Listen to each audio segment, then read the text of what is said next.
Hello everyone, সবাই কেমন আছো? আশা করি সবাই ভালো আছো। আমার একটা নতুন ভিডিওতে সবাইকে ওয়েলকাম। তো অনেকদিন পর আজকে ভিডিও করছি। সেই অন্তরার বিয়েতে ভিডিও করেছিলাম, আর ভিডিও করা হয়নি। ওর বউ ভাতেও ভিডিও করা হয়নি। আমাদের তো পরের দিনই, মানে বিয়ের পরের দিনই দুপুরবেলা বউ ভাত আমরা সবাই গেছিলাম, মা বাড়িতে ছিল।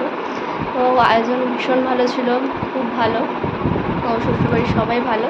তো তারপরে বিয়ের পরের দিনই আমার জেঠিমা শাশুড়ি মারা যায়। তো আমাদের এই 15 দিন টানা ওষুধ চললো। আজকে ঘাট কামান আছে, ঘাটের কাজ আছে। তো জেঠু জেঠিমা থাকেন হচ্ছে দমদম পার্কে। ওখানে তো যাওয়া সম্ভব না, এখন বাড়িতে ধান টান কাটা হচ্ছে। আমরা এখানে নিজেদের মধ্যে সব করে নেব। আর ওখানে শ্রাদ্ধের খাওয়া দাওয়া হচ্ছে সোমবারে, আজকে শনিবার। ও এতদিন সিদ্ধই খাওয়া হলো, আজকেও সিদ্ধই খেতে হবে। তারপরে সোমবার থেকে তারপরে তেল দিয়ে খাওয়া যাবে। উঠেছে মেয়ে আজকে 5টার সময়। সৌভিককে বললাম যে তুমি নিয়ে যাও, আমি একবার বিছানা তুলে তারপরে যাচ্ছি। বাড়ির সবার ঠান্ডা লেগে গেছে, শরীরটা প্রচণ্ড খারাপ। আর যা গরম পড়েছে কি বলবো, প্রচণ্ড গরম। এই 2-3 দিন থেকে প্রচণ্ড গরম পড়েছে, কোনো কিছু বলার নেই। আর মেয়ে তো একদম অস্থির হয়ে যাচ্ছে গরমে, শরীরটা খারাপও হয়ে গেছে অনেকটাই আগে থেকে। ঠান্ডাও লেগেছে তো একটু, আর শরীরটাও খারাপ। শরীর খারাপ। এবার নিচে যাই, এখন দেখি কি যুদ্ধ চলছে। তো তোমাদের সাথে তো কিছু শেয়ার করা হয় না। ওর জন্মদিন তো চলে গেল, দেখতে দেখতে 1 বছরও হয়ে গেল। অসহ্যের মধ্যেই জন্মদিন ছিল, মে মাসের 4 তারিখে। তো আর কিছু করা গেল না এবছর, তো কিছু করার নেই। এমনিও কিছু করতাম না, বাড়িতে হরিণুর দিতাম, তো সেটা হলো না। ম্যাডামের এখন এই চলছে সারাদিন। এই যা দাঁড়িয়ে পড়েছে, যা পাচ্ছে দাঁড়িয়ে পড়ছে। এই পড়ে যাবি বাবা। হলো সারা ঘর ছুটে বেড়াচ্ছে। 3 ঘরের মধ্যে একটা এই পিছনে সরে যাচ্ছে, দেখ কেমন। এই ব্যাঙের মতো পড়ে আছিস কেন? হ্যাঁ, ব্যাঙের মতো পড়ে আছিস কেন? হ্যাঁ, মেয়েকে একটু ফ্রেশ করে দিলাম। ফ্রেশ করা মানে সে কি যুদ্ধ, বাবারে বাবা, বিশাল যুদ্ধ। কারগিলের যুদ্ধ করতে হয় ওর সাথে। কোনো রকম চুলটা বেঁধে দিলাম, এখন তো চুলগুলো একটু বড় হয়ে গেছে। ও দিদি জুতোটা পরিয়ে দিচ্ছে। ও জুতো কিছুতেই পরতে চায় না, পা দেখতে পারে না বলে এত বিরক্ত হয়। আমার মামামের একটু ঠান্ডা লেগে গেছে, আমাদের বাড়ির সবারই ঠান্ডা লেগেছে।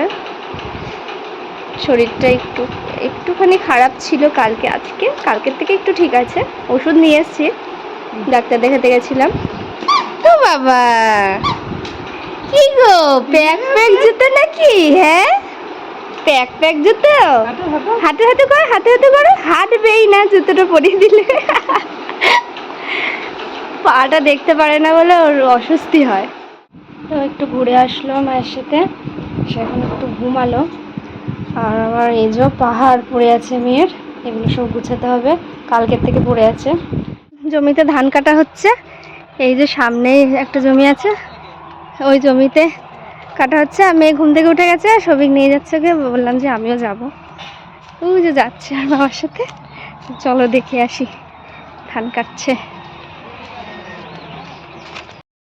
ধান কাটছে, আমি একটা শর্টস করেছি, ওটা পরে পোস্ট করব। এখান থেকে দেখা যাচ্ছে না, ওখানে অনেক লোকজন আছে, সামনে যাব না।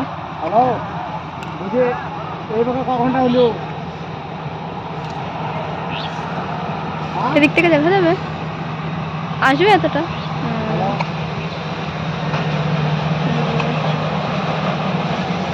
ছোট্ট খাট্ট। তো আমাদের খাওয়া দাওয়া হয়ে গেছে, মানে মুড়িটা খাওয়া হয়েছে। এবারে যাকে বলা হয়েছে নখ কাটার জন্য সে এখন আসবে, তারপরে আমরা যাব সেই ওইদিকে। বললাম যে পুকুরে, ওই অনেক দূরে পুকুরে যেতে হবে, পুকুরে স্নান করে আসতে হবে। মুড়ি টুড়ি খেয়ে এখন বসে আছি। কি রোদ বাপরে, আজকে সব থেকে বেশি 40 ডিগ্রি মনে হয় আজকে তাপমাত্রা। বাইরে তাকানো তো দূরের কথা, মানে তাকানোই যাচ্ছে না। এবার অত দূর কী করে যাবো হেঁটে? তো ওই মাঠের এই দিক থেকে যাওয়া যায়, একটা শর্টকাট আছে, ওখান থেকে চলে যাবো। তো মেয়ে এখন খেলা করছে, টিপটা খুলে খেয়ে নেবে, দেখবি সব জিনিস মুখে দেয়, অভ্যাস ওর মধ্যে ঢুকিয়ে দিয়েছে মনে ওকে।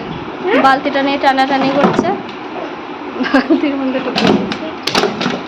সব জলের বোতলগুলো ফেলে দেবে, সব জলের বোতলগুলো ফেলে দেবে। করে চলে এসে তারপরে মেয়ের ঘুম পেয়েছিল, ওকে ঘুম পাড়িয়ে দিয়েছিলাম। ঘুম থেকে উঠে এখন এই যে খাওয়াতে বলেছি, ওর জন্য সিদ্ধ ভাত করেছিলাম। আর এই যে এইখানে ওর কাজ, ও এইখানে বসেছিলাম, ওইখান থেকে এইখানে চলে এসেছে। এইখানে দাঁড়িয়ে দাঁড়িয়ে আয়না দেখবে আর খাবে। এই ওপরে উঠবে, এইখানে উঠবে, উঠে বসবে। দাঁড়িয়ে আছে এখন হয় না, দাঁড়িয়ে আছে আর হয় না, আবার উপরে উঠে। খাওয়া দাওয়া কমপ্লিট হয়ে গেছে। এখানে আমাদের সব ধানগুলো আজকে মেলে দিয়েছিল। আর এত রোদ গরম না, মায়েরও শরীরটা ভালো নেই, অত খাটাখাটি করতে পারছে না, পায়ে ব্যথা।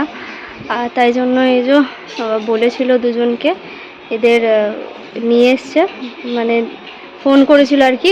রোডে ওদের মানে টোটো করে যায়, তো ফোন করলে ওদের চলে আসে আর কি একজনের থ্রুতে। তো একজন আছে, ওনার থ্রুতে এদেরকে মানে পাওয়া যায়। তো ওদের দুজনকে নিয়েছিল ওদের। এই যে ওরা সব নেড়ে দিয়েছে, মেলে দিয়েছে, আবার ভরেও দিচ্ছে। কি রোদ, বাপরে বাপরে, এত খাটাখাটনি করা যাবে না। তো কিছু করার নেই, তাই জন্য দুজনকে নিয়েছে আজকে। মুনিশ নিয়েছে সব ধান। আজকে আবার ওই যে ওইগুলো কেটেছে, ওইখানে রেখেছে, ওইগুলো কালকে আবার বিক্রি করে দেবে।